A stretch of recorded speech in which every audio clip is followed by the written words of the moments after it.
KPCC president സ്ഥാനത്തേക്കുള്ള K സുധാകരന്റെ തിരിച്ചുവരവിൽ അനിശ്ചിതത്വം തുടരുന്നു. അധികാര കൈമാറ്റം ഫലപ്രഖ്യാപനത്തിന് ശേഷമെന്ന് കോൺഗ്രസ് ദേശീയ നേതൃത്വം. എം ഹസൻ സ്ഥാനം കൈമാറണമെന്ന് സുധാകര പക്ഷം.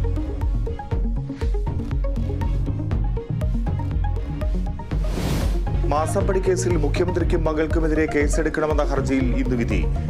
കെ.എസ്.ആർ.ടി.സി ബസ് തടഞ്ഞതിൽ മേയർ ആര്യ രാജേന്ദ്രനും സച്ചിൻ ദേവ് എം.എൽ.എക്കുമെതിരെ കേസെടുക്കണമെന്ന ഹർജിയും കോടതിയിൽ.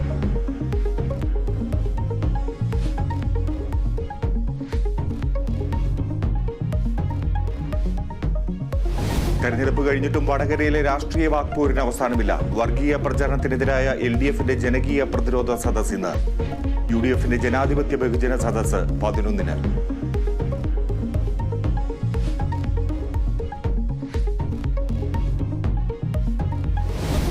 വീണ്ടും സമാധാനം നഷ്ടപ്പെട്ട പശ്ചിമേഷ്യ. ഹമാസിന്റെ റോക്കറ്റ് ആക്രമണത്തിൽ 3 ഇസ്രായേലി സൈനികർ കൊല്ലപ്പെട്ടു.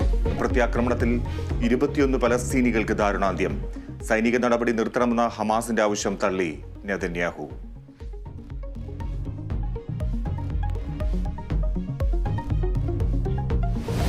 IPL-ൽ ലക്നൌ സൂപ്പർ ജയൻസിനെ തകർത്ത കൊൽക്കത്ത നൈറ്റ് റൈഡേഴ്സ്. ജയം 98 റൺസിന്. കൊൽക്കത്ത പോയിന്റ് പട്ടികയിൽ 1-ാമത്.